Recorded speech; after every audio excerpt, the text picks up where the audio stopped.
I don't call Keir Starmer the Leader of the Opposition. Thank you, Mr. Speaker. I'd like to thank Sue Gray for the diligence and professionalism with which she's carried out her work. It's no fault of hers that she's only been able to produce an update today, not the full report. The Prime Minister repeatedly assured the House that the guidance was followed and the rules were followed.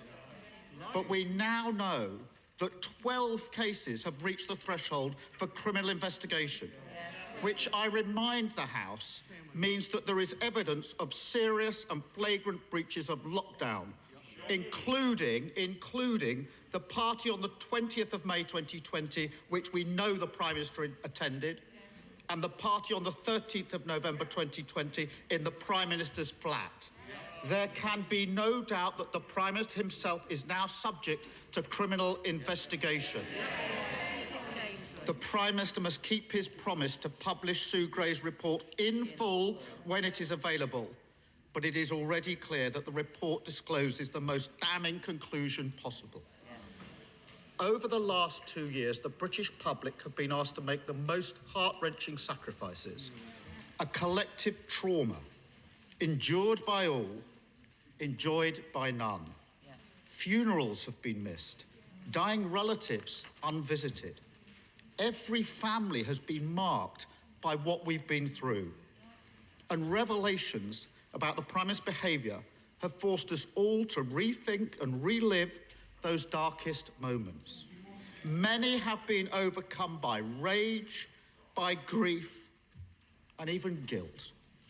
Guilt that because they stuck to the law, they did not see their parents one last time. Guilt that because they didn't bend the rules, their children went months without seeing friends. Guilt that because they did as they were asked, they didn't go and visit lonely relatives. But people shouldn't feel guilty. They should feel pride in themselves and their country, because by abiding by those rules, they've saved the lives of people they will probably never meet. They have shown the deep public spirit and the love and respect for others that has always characterised this nation at its best. Our national story about COVID is one of a people that stood up when they were tested. But that will be forever tainted by the behaviour of this Conservative Prime Minister. By routinely breaking the rules he set, the Prime Minister took us all for fools. He held people sacrificing contempt. He showed himself unfit for office. His desperate denials since he was exposed have only made matters worse. Rather than come clean, every step of the way, he's insulted the public's intelligence. And now he's finally fallen back on his usual excuse. It's everybody's fault but his. They go, he stays. Even now, he is hiding behind a police investigation into criminality, into his home and his office.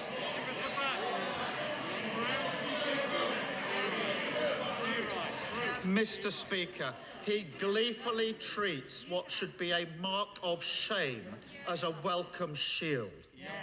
But, Prime Minister, the British public aren't fools. They never believed a word of it. They think the Prime Minister should do the decent thing and resign. Of course he won't, because he is a man without shame. And just as he has done throughout his life, he's damaged everyone and everything around him along the way. His colleagues have spent weeks defending the indefensible, touring the TV studios, parroting his absurd denials, degrading themselves and their offices, fraying the bond of trust between the government. Order. The member for South Ribble is my neighbour. I expect better from my neighbours. Keir Starmer.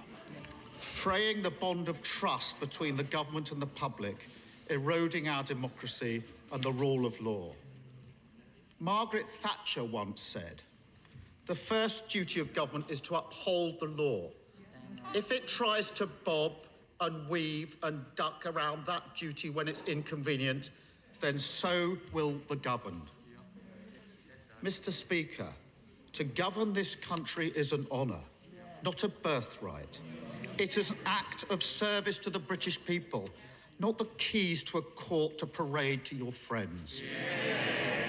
It requires honesty, integrity, and moral authority. I can't tell you how many times people have said to me that this Prime Minister's lack of integrity is somehow priced in, that his behaviour and character don't matter.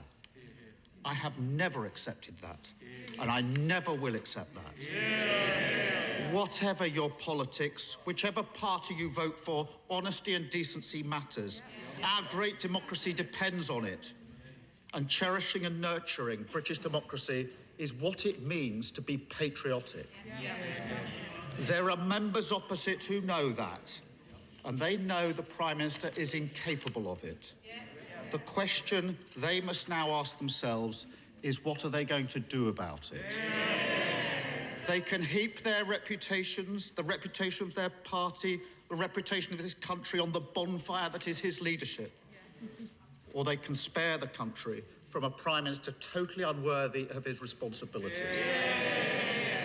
It is their duty to do so. They know better than anyone how unsuitable he is for high office. Many of them knew in their hearts that we would inevitably come to this one day. And they know that as night follows day, continuing his leadership will mean further misconduct, cover-up and deceit. It is only they that can end this farce. The eyes of the country are upon them. They will be judged by the decisions they take now.